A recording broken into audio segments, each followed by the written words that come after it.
It's 1 p.m. in Douala. Thanks and welcome to the Bilingue News. I'm Kejang Henry Yatembe and of course with Monique Naosi. Good day, Monique. Good day, Henri Kejang Yatembe. Mesdames, Messieurs, bonjour. Bienvenue au 13h bilingue sur Canal 2 International. Le rendez-vous de l'information. Les titres à la une de votre...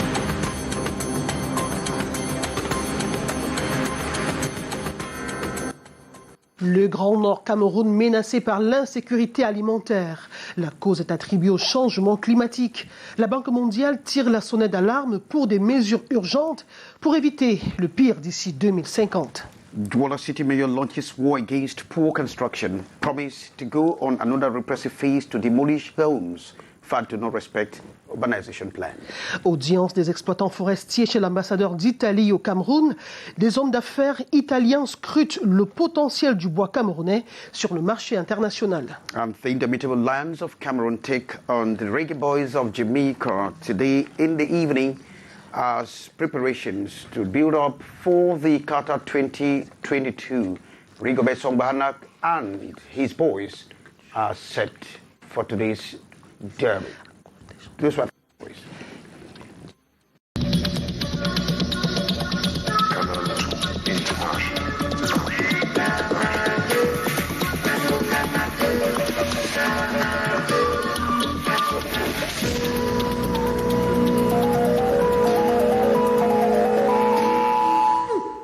You're welcome to join us. I'm Kejang Henry Yatembe. You can hook up with us on our social media platform, Canal International. Monique, we are flagging off at the Far North region where there is threat of food insecurity as a result of climate change variables. Of course, progressivement, l'insécurité alimentaire dans la partie septentrionale du Cameroun tend vers la cote d'alerte. Chaque année, près de 100 000 tonnes de récoltes sont détruites à l'extrême nord du Cameroun, dont 20 000 tonnes de maïs à cause du changement climatique et dont la Banque mondiale appelle à des mesures urgentes, drastiques, sinon d'ici 2050, 71% du bétail actuel seront détruits. Reportage. Assémiérée est agricultrice et native de l'extrême nord. La faible pluviométrie et ses effets sur les récoltes dans cette partie du pays l'a conduit au Tchad voisin. Les pluies sont très rares. Je ne connais pas la cause du changement climatique, mais nous devons nous adapter et faire en sorte d'avoir du poisson pendant la saison sèche. Le produit de nos cultures n'est vraiment pas suffisant. Face à la canicule, le mercure parfois à plus de 40 degrés, le lit des fleuves et rivières a taré. Pour survivre, les pêcheurs creusent pour recueillir des poissons. Des tranchées qui se révèlent être des pièges pour des bêtes assoiffées. Pour boucher le trou qu'on a creusé. Le trou là, on doit boucher ça aujourd'hui. Si on ne le bouge pas, il y aura la mort. En quête de survie, beaucoup ont migré vers le Tchad, mais le traumatisme reste présent. Actuellement, tout le monde a peur. La nuit, lorsque nous sommes au lit, on ne peut pas dormir. Certains dorment dehors. La récente pluviométrie dans le Logon et Chari a causé des inondations. La météo dans le monde avait déjà prédit qu'il va y avoir pas mal d'inondations, mais nous étions loin d'imaginer que de l'ampleur des dégâts. L'incidence du changement climatique est visible tant sur l'agriculture que sur l'élevage. La Banque mondiale précise d'ailleurs dans son rapport que 16% de la population de l'extrême nord souffre de l'insécurité alimentaire. Avoir au mieux des campus qui épousent leurs déficiences. C'est le plaidoyer porté par les personnes à mobilité réduite venues des 8 universités camerounaises. Eh bien, elles militent en faveur de la mise sur pied d'une ligne budgétaire consacrée aux besoins des COPS à besoins spéciaux. Janice Kamga, Michel Foucault pour les détails. Les étudiants en situation de handicap veulent des universités plus inclusives. À la lumière de la Convention des Nations Unies relative aux droits des personnes handicapées et du traité de Marrakech, ils font le bilan. Nous avons l'exonération des frais universitaires, nous avons certaines priorités sur le logement, la prime de l'excellence et de nombreux stages. Des accommodements qui sont la bienvenue, mais qui seraient à leur avis plus complets avec une pédagogie inclusive. il y a encore beaucoup à faire parce que les étudiants déficients visuels, par exemple, dans nombreuses universités, n'ont pas accès aux œuvres écrites et n'ont pas accès aux interprètes et aux écrits en langue en braille. Maintenant, pour les déficients auditifs, c'est plus difficile encore et très compliqué parce qu'ils sont obligés de copier les cours chez leurs camarades. Réunis au sein de la coordination des associations des étudiants handicapés des universités du Cameroun, ils sollicitent aussi la mise à disposition de données fiables afin de mieux répondre aux besoins des COPS vivant avec des déficiences. Sans données, le plaidoyer est biaisé. Les actions sont biaisées. Chaque étudiant en situation d'handicap a d'abord une carte d'invalidité. Et c'est sur la base de cette carte d'invalidité que nous raccordons les avantages, exonérations. Un plaidoyer qui n'aura d'impact qu'à une condition, que ces besoins soient budgétisés à l'échelle nationale au sein des administrations. Nous restons avec vous, Janice Kamga à Yaoundé, le bois camerounais au cœur des échanges entre l'ambassadeur d'Italie au Cameroun et des exploitants forestiers. Eh bien, des exploitants forestiers italiens établis au Cameroun depuis près d'un demi-siècle scrutent le potentiel du Made in Cameroun sur le marché mondial. Reportage. Sur la terrasse de l'ambassade d'Italie à Yaoundé, Filippo Scamaca del Murgo reçoit ses hôtes, des exploitants forestiers implantés au Cameroun depuis près de 50 ans et qui transforment le bois de nos forêts en plaquage pour l'industrie mondiale du luxe. Dans une industrie du luxe, une industrie de la construction, une industrie nautique, une industrie automobile. Le travail ensemble dans la forêt, dans la coupe, dans le processus de technologisation, l'accès au marché, on trouve des belles voitures, on trouve des beaux bateaux, on trouve des intérieurs, on trouve des produits de la mode, du design. Installés à Bonabéry dans la ville de Douala, ces investisseurs effectuent une première, puis une deuxième transformation sur place avant d'en exporter le fruit vers l'Italie où vient s'ajouter un processus industriel supplémentaire. La vision, c'est vraiment d'avoir un partenariat sur le long terme et de créer de la valeur à chaque étape de la chaîne de production. Les échanges mettent également en lumière la sélection des grumes, un process qui se veut drastique afin de permettre aux forêts de se régénérer. Merci Janice Kamga. Avec vous, Henri Kéjan Atembe, nous parlerons du désordre urbain causé par des constructions anarchiques dans la ville de Douala. And day by day, Douala city residents violate construction norms despite poor urban planning. And of course, the absence of this has made the city mayor to push for an orientation and has warned that he's going to go on a repressive phase. At this time, he has announced a demolition galore to break down homes that do not respect urbanization norms. Details with more in D. There are fears of a landslide in this locality that might eventually swallow up this building. Not far from here is another building that has been under construction for years, but without a building permit. Its owner finally abandons construction works. Like this building, many others serve as hideout to criminals and remain a permanent danger to passerby. Area residents say they are afraid of the unknown when they pass by, especially at night. Anarchical constructions due to poor urban planning in the absence of design engineers is a common trend. Disturbed by the growing phenomenon in Douala, the City Council has announced a massive demolition of houses and abandoned buildings. Those equally constructed on rig zones will be demolished.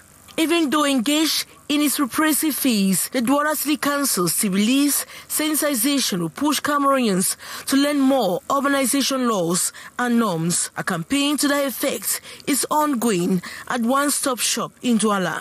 In this press release, the city mayor is inviting owners of buildings under construction to approach the One Stop Shop for facilitating the issuance of town planning documents so they acquire their building permits as recommended by the law. Thanks, Morindi, and we take you to Yaoundé, where it is extremely difficult for just everyone to recollect, if you are not living in that town, the real names of some of the major streets in the major neighborhoods. And the absence of a standard address has actually complicated things for visitors and city dwellers who depend on very funny names that have been attributed to some of these streets as a result of an unfortunate incident or situation. High-Sincere report from Yaoundé. Very few inhabitants of the Yaoundé capital city know the names of streets they move across daily. No, I don't know. But I know that I am on top Cathedral. I know small, like Avenue Germaine, Avenue Fouda. The otherwise, no. Unlike in well-planned towns and cities, Cameroonians have different ways of indicating their home address or destinations with focus on popular spots or structures. The name of churches, enterprises. I can say that I'm Polyclinichinga. Example, I'm Fekafut. When I'm in the Fekafut area, I'll say that in Fekafut, when you reach there, the person will call me and I'll come and take him there. Some of the names of such areas used for directives, quite funny and comic. Some avenue here has foolish name, Kafu Kaka, Rue de Mangue. When you are in foreign country, you cannot guide somebody who want to visit your country to reach exactly when you want him to be. Though with major roads like Avenue Amadou Ahidjo, Avenue Kennedy, Michel Foch and others, the city dwellers express a need for town planners to review the town of Seven Hills. Of our baptism do not respond with our behavior, our conduct, what we were supposed to do. There was no plan. We are still working as every animal can go to the bush. We have many things to do. This as Cameroon joins the international community to observe World Urbanism Day this Tuesday, November 8th, with calls for the amelioration of the general affairs of the towns and cities. Thanks very much, High-Sincere. We remember the famous name Carrefour Kaka, but when we get into the books of the City Council, the name is there. Some elites of school of thoughts actually hold that one of the reasons that is sustaining the socio-political crisis in the Northwest region is the ego and snobbish attitudes of some of the highly placed elites of that region. In a one-day seminar at the office of the Public Independent Conciliator in Bamenda, the governor of the Northwest region, Adolphe Lele-Lafrique-Chofodeben, actually told the elite to shun pride and interact with the grassroots people. With calls from our Northwest Regional Bureau Chief Correspondent Nanyi Collins, Shale Sherifa reports. The governor of the Northwest region has called on the elites of the region to put down their ego and work for the return of peace to the society. Adolphe Lele-Lafrique has spoken in Bamenda this Monday morning at the opening of one-day information of seminar for members of government, those of the Regional Executive Council and the Northwest elites organized by the Office of the Public Independent Conciliator. The regional chief executive estimates how much their social interactions with the population could lead to a halt in the current hostile climate caused by the socio-political crisis.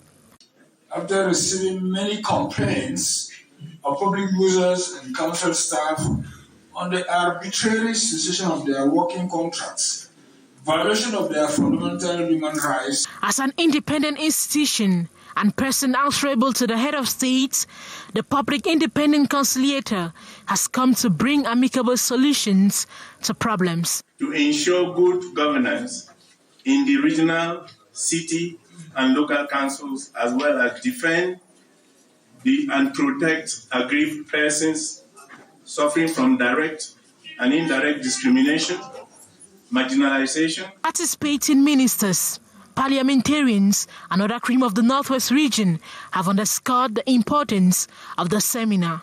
It would be a difficult situation for us. The PIC is helping us do good work and make decentralization more pragmatic. The lecturers have been organized as part of the less than 1 year old office of the PIC on the sidelines of the weekend political surgeon of the elite in Bamenda. Thanks very much, Sherifa Saleh reporting there. And Monique, we have our expert now. We are talking about the importance of human resources. Eh bien, à votre suite, Henri Kédian-Atembe, nous scrutons la ressource humaine présentée comme la clé du succès au sein d'une entreprise. Motivée et formée, c'est elle qui permet au top management d'atteindre les objectifs tracés. Reportage de David Sanjo et de Thierry Nana.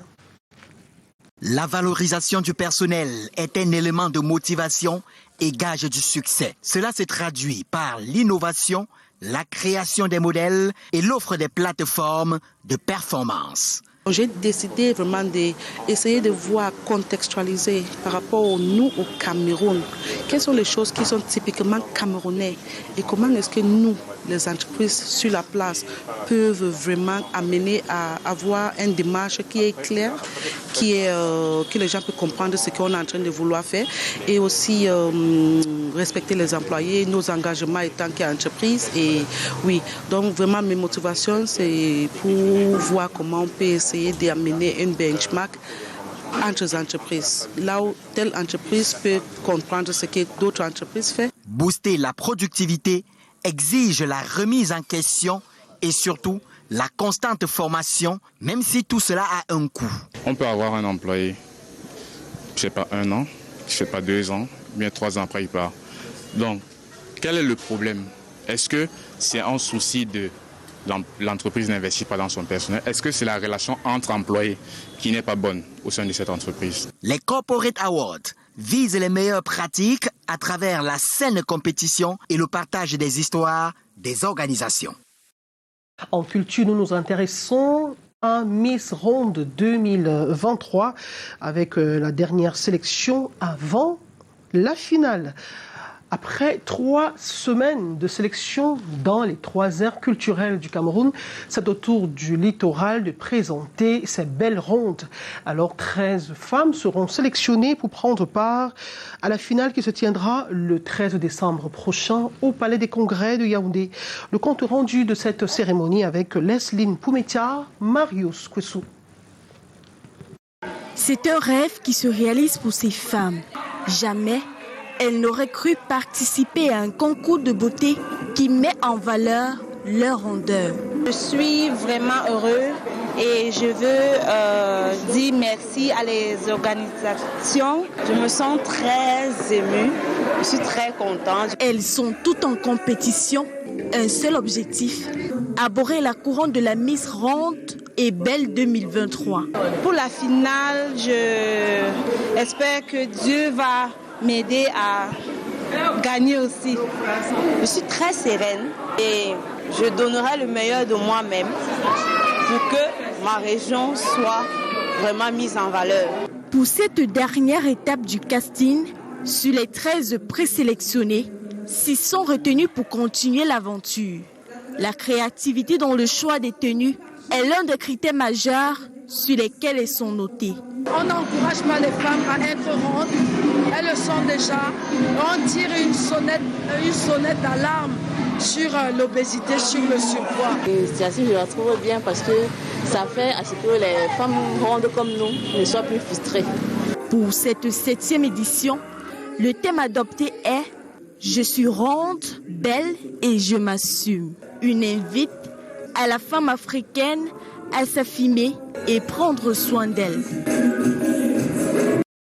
Femme ronde, beauté africaine. Henri Kédian-Atembe. Yeah, thanks very much. Beauty lies in the eyes of the beholder, and of course it's relative. Millions of people in the far north region of the country are facing threats of food insecurity as a result of climate change. And the World Bank report recently indicates that torrential rains and droughts have led to annual loss of about 100,000 tons of crops annually and an average of 1.2 million herds of cattle. Ambo Gladys Diban report.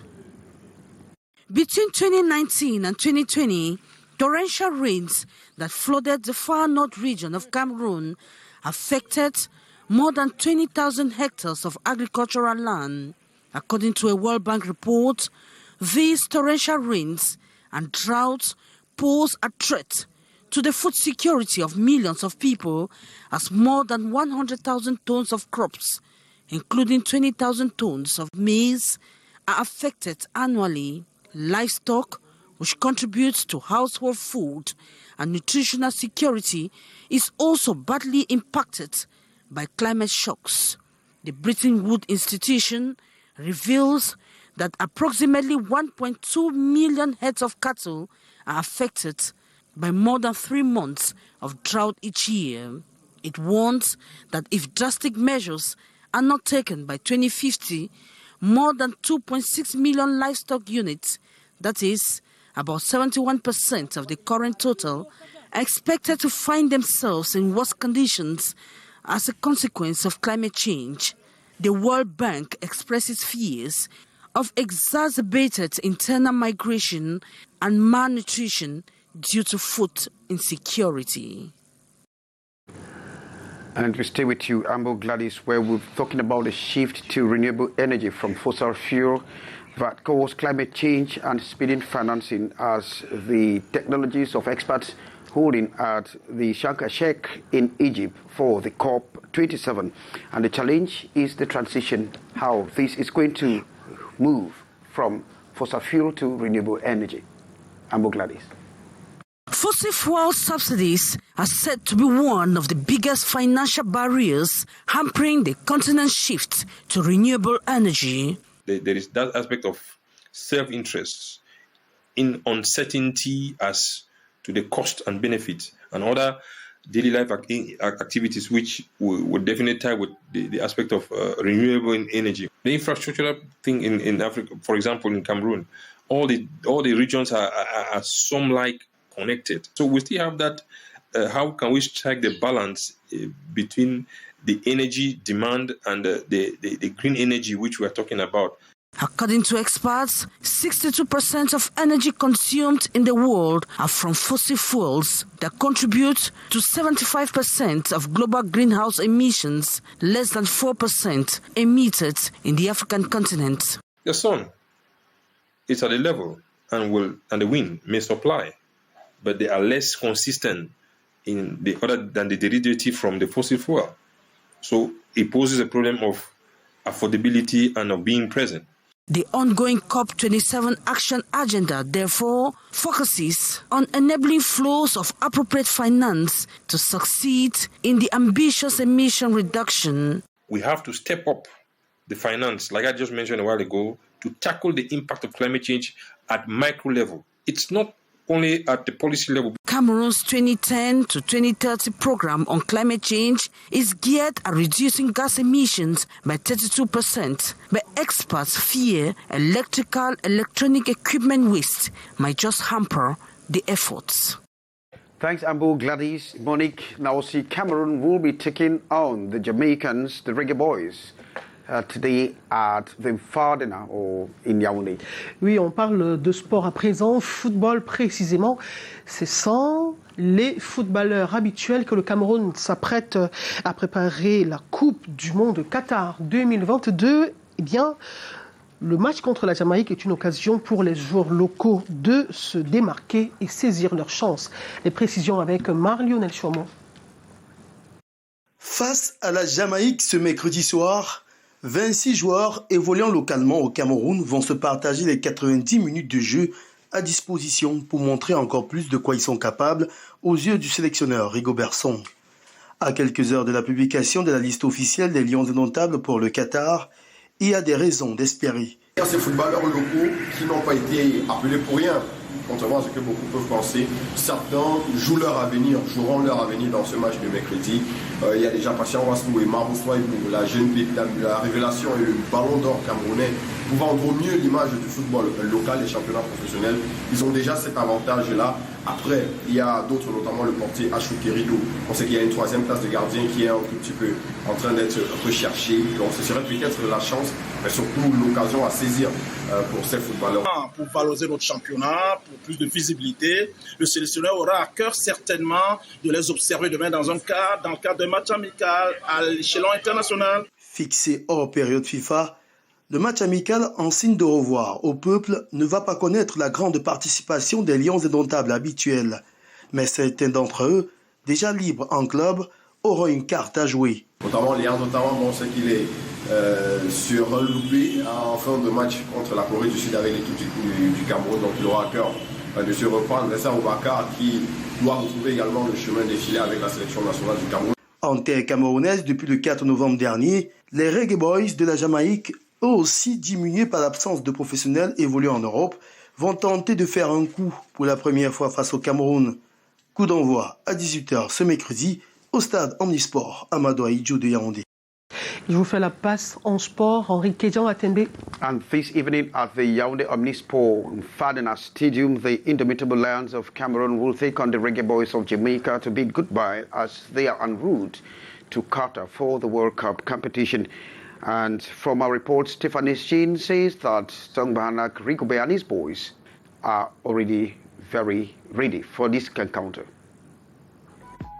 Cameroon continued their preparations for the 2022 FIFA World Cup with a friendly match against Jamaica at the Olembe Stadium in Yaoundé on Wednesday. The last time the indomitable Lions made an appearance at the World Cup was in 2014 at Brazil after seeing off Algeria in the qualifying playoffs. The Lions lost the first leg 1-0 at home but pulled off an amazing 2-1 stoppage time victory in Algiers in the second leg courtesy of Carl Toko Ekambi's 124th minute goal. In 3 games since then, Cameroon won once and lost twice, both in friendlies to Uzbekistan and South Korea in September. It might not be the most ideal preparation for the Qatar showpiece, but the Central African country has 2 more games to play before opening their campaign against Switzerland on November 24th. The Reggae Boys won only twice in 14 matches, the least number of winners in the round after Honduras, while collecting just 11 points, a good 14 behind the playoff spot. Cameroon and Jamaica meet for the first time in their history. Cameroon have failed to score in their last 2 games. Neither of the 2 sides are on a good run of form right now, but with a World Cup campaign coming up soon for Cameroon, they will approach the game with more seriousness. However, with most of their key players unavailable due to club commitments, the squad would save Jamaica from another loss. And thanks very much, Stephanie. And on the sidelines of the Army Sports Stadium, all activities or sporting activities at the esplanade of the Fadena Stadium after 7:30 p.m. have been banned. This follows the order from the divisional officer for Yaoundé 5 announcing severe sanctions on defaulters, and the move by the administrative authority to curb insecurity around that neighborhood is as a result of reported attacks. Beatrice Ngamo report from Yaoundé.